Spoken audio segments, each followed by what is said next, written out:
Okay, let's start here. Lakers make another deal.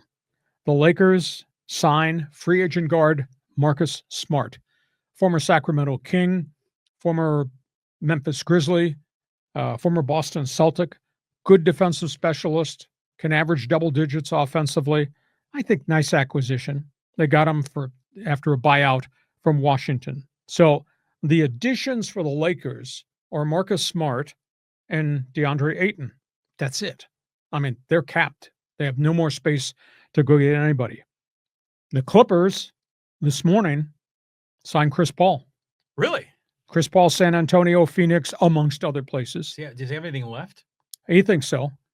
Chris Paul averaged double digits off the bench last year for the San Antonio Spurs. This will be his final year, his 21st year in the league. That's absolutely amazing. Wow. So the signing of Chris Paul came on the heels of the acquisition of Brad Beal. So they got both veteran guards to go with Harden, and then obviously to go with the acquisition of Brook Lopez, the big man, who's kind of a clone of Ivica Zubac in the paint, and to go with the acquisition of the jumping jack forward, John Collins.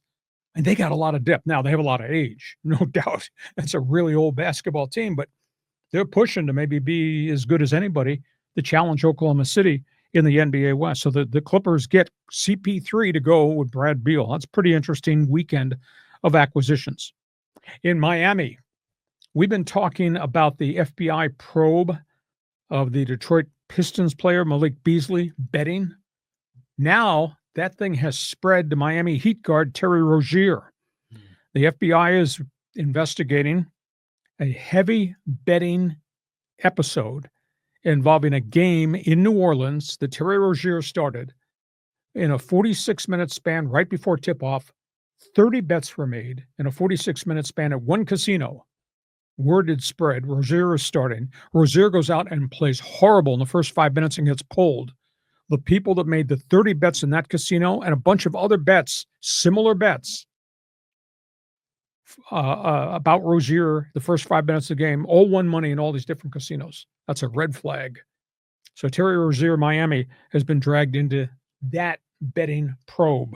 Was he part of this? Inside information, etc. The last topic should have been quite an all-star festivity. WNBA All-Star Game. Caitlin Clark could not play because of injuries. The bigger issue, player revolt. Holy cow. Players are now threatening a walkout. They might not play games during the regular season because the collective bargaining talk with the union representing the women has hit a wall. And the players are of the opinion, we created this league. The success of this league is built on the backs of every one of these young players, not just Caitlin Clark, but everybody. We need a bigger cut of the pie, not 9% of the revenue. The women during warm-ups wore T-shirts that say pay us what you owe us. And then the fans started chanting during every time a player was introduced, the fans chanted, pay them, pay them. And it continued during the whole All-Star festivity. It was quite an embarrassment for the league. Caitlin Clark's got an issue. She's had 4 different injuries this year. She's re-injured her groin a second time. They don't know when she's going to be able to come back and play. She's 2 for 35 on threes in the last 3 weeks just because of these nagging injuries. So, John, we got the Lakers, we got the Clippers, we got the gambling in Miami now that's under investigation, and we got all things pay 'em. Women's basketball. Go ahead. Well, you got to talk about the WNBA. This is the interesting story because when they came rolling out with those shirts during warmups, pay us what you owe us or whatever. And I saw another shirt that Caitlin Clark was wearing. I don't know if it was real or someone photoshopped it, but it says, I demand NBA money or something. I think that was photoshopped. Yeah, probably. And so, I get what they're saying. Hey, we only get 9% of the pie. That ain't right. And I get that. But if these teams are losing money hand over fist, I mean, come on. I mean, how much can you ask? Well, they were, but then Caitlin Clark arrived 2 years ago. Record attendance, record revenue, record TV ratings. You don't expect them to go forward on another CBA with 9% of the revenue? Okay, so now they like Caitlin Clark, because she's bringing in all the eyeballs. And yeah, you could make a case that these WNBA franchise valuations are going up. And so they have a lot more equity, and they could probably borrow some of that equity and parlay it into pay for them.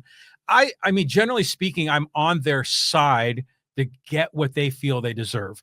But the point I'm getting at is that there's only so much money to go around with the WNBA. And I think the NBA still subsidize that league to a great degree, right? Some, Yeah. not 100% any longer. It's become a separate entity, business operation. But it's still, even though they're in what year number 20 something, I think they started in the 90s, right? Mhm. So it's still a young league, so it's not like NBA players made a ton of money in the 20th year of their, contract, or the 20th year of the NBA's existence. It's just going to take time. But did you see the clip of Kelsey Plum? Yeah. Yeah. And she's like, well, Team Clark had nothing to do about this. The players voted. She wasn't there. And I'm like, why in the hell are you continuing to take shots at Caitlin Clark? The year before Caitlin Clark got to Indiana, they averaged 1,200 fans per game. Yeah. They're averaging 17,000 fans per game, and they do that not only at home, when she takes the Indiana Fever on the road. Yeah. I mean, the impact is unbelievable. Players deserve a bigger cut of the pie, and negotiations have hit a wall, and now the players are saying, maybe we just won't show up and play a game. How do you think about that? I don't want to see them do that. That hurt the product, but everybody that I know in pro sports is siding with the women in this WNBA feud. Yeah, I think there's some certain subtleties to this. I mean, if a team literally is losing money, you can't expect the owner to dig deeper in their pocket and pull money out. But they're getting much bigger shares of revenue money. Well, now. and right. So I think, you can make the argument that 9% is not enough. I get that. Are they going to get 50, or 47% like some of the other big men's leagues? Probably not, but they got to figure out a way to compromise on this. And I don't think either side has some wiggle room on this. Okay. Fans Forum chat box is open, looking for somebody, a WNBA fan. Where do you side with this? We go